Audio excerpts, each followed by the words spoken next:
What's going on YouTube? How you doing, guys? Hey, shout out to Maggie. That's Maggie. She's been working there for a minute.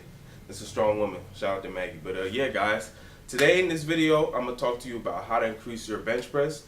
And in this video, I was doing 3 sets of 4 at 305, which is a volume PR for me. I didn't really get too excited for it because this is something that I've been doing and I want to just stay relaxed. But yeah, guys, this is a video that comes up very often, and what's really been helping me, first of all, when you're trying to increase your bench press, you want to make sure you're doing your form right. Your shoulder blade should be retracted, protecting your shoulders, and your chest should be up, and you should be hitting the same spot on your sternum every time.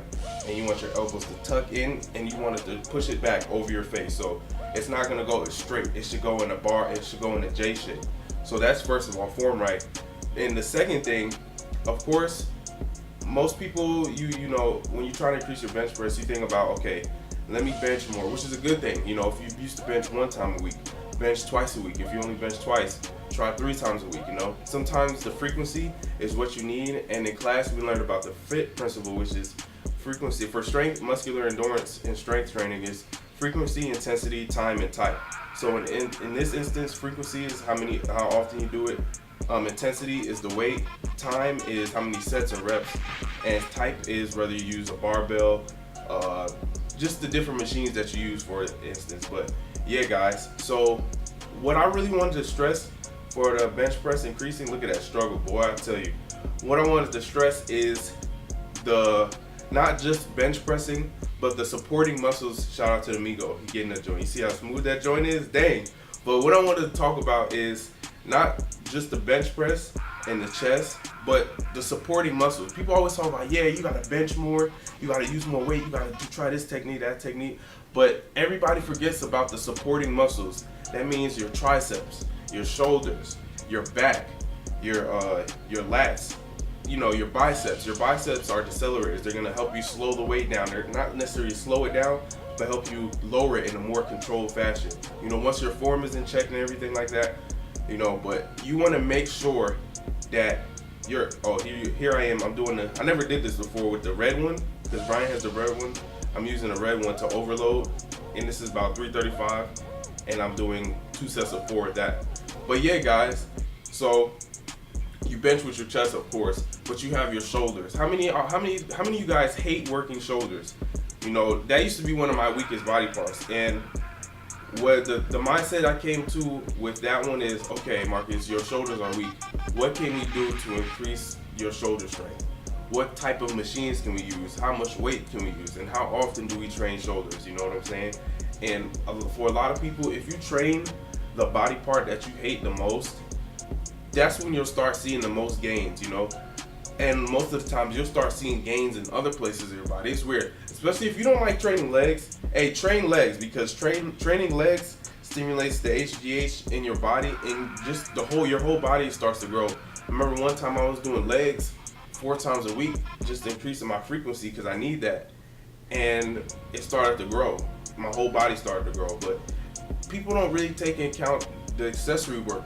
You know, right here we're doing 3 sets of 8. Like I said, I'll follow up my main compound with 3 sets of 8. And here we're doing close grip tricep.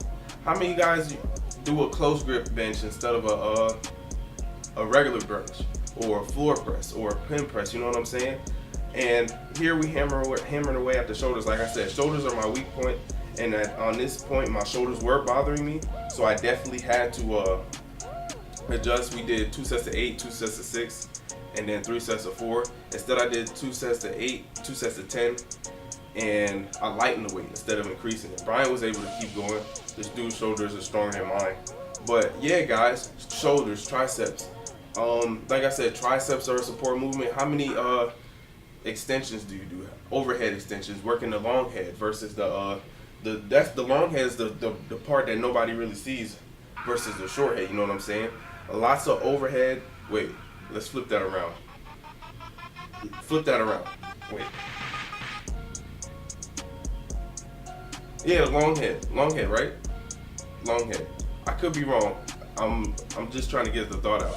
But yeah, how many guys do you do the overhead extensions and the push downs? And how many guys work your back? Like a lot of people would just bench like so often, but they forget your back is your support system. That's the thing that keeps you stable, that keeps you from, speaking of stable, I don't know what y'all be doing with y'all feet. You wanna lower the amount of movement as possible. Unless you're using leg drive, you wanna stop shaking and wiggling, you know?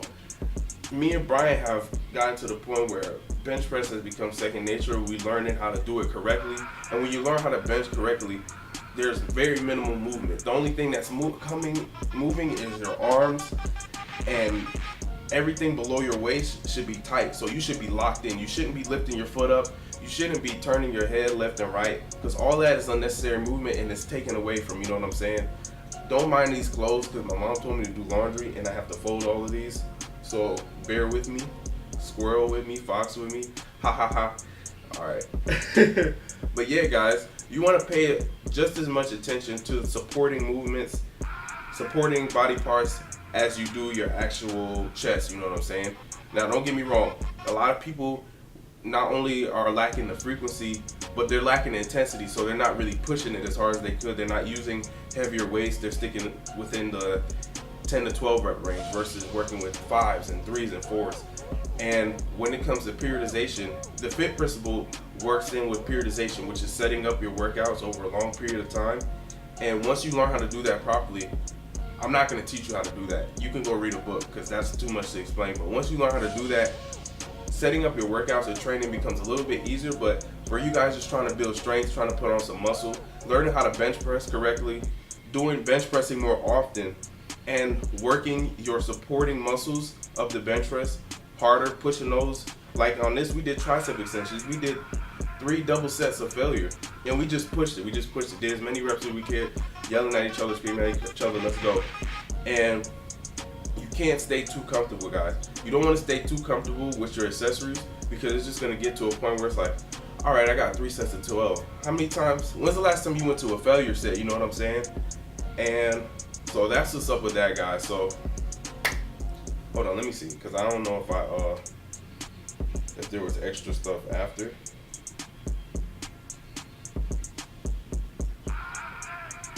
No, it was not. But I actually ended up going to the gym again because Brian went to work. I did some back stuff because my back is actually sore right now. And so figuring out what works for your body, like it was this row machine, but instead of like a lat pull down or seated row, it's like a pull from the top. And my lats, it takes a lot for my back to get sore. And the fact that my back got sore was really promising for me, because I was like, oh dip, this is what I need to be doing. There are exercises that you need to do, and there are exercises that you should not even pay attention to, because they're not going to help you get better, they're not going to help you get stronger. You know what I'm saying? So over time, you figuring out the exercises that work for you, you figuring out how many times you need to do an exercise, and working those supporting muscles of that particular exercise will, overall increase your strength, make you stronger. So yeah, guys, so remember, frequency, how often, intensity, how heavy, type, barbells, dumbbells, cable flies, stuff like that, and time. So how many, I said that already, right? Sets and reps. You know what I'm trying to say. But anyways, guys, make sure when you're trying to increase your bench press, don't just solely focus on the bench press. Focus on, of course you should be focused on the bench press. You should be focused on what are the other body parts involved in the movement, and what are the exercises are going to work for me to increase that, to increase the chances, to increase my bench. You know what I'm saying? So I want a stronger bench. I need stronger triceps. Triceps are a small muscle, so you really got to hit those hard. Same thing with shoulders. Back is your platform, and everything below your waist should be tight. So yeah, guys, I know I was going kind of fast, but I hope I got the idea out to you guys, so that you understand what you need to be doing to try to increase your bench press. So comment and like and subscribe and holla back at your boy, and then be on the lookout for more. And then follow me on Instagram. If you've seen this, follow me on Instagram.